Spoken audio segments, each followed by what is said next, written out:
मुख्तलिफ इलाकों में मानसून का सिलसिला जारी है।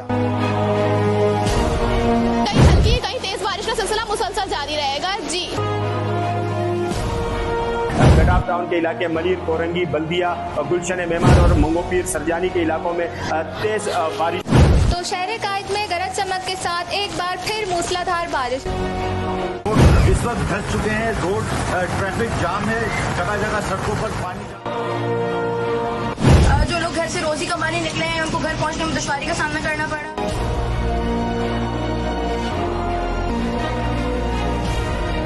अस्पताल इस कदर खराब है कि लोगों की गाड़ियां जो हैं सड़कों पे बंद हो गई हैं, मोटरसाइकिलें बंद हो गई हैं।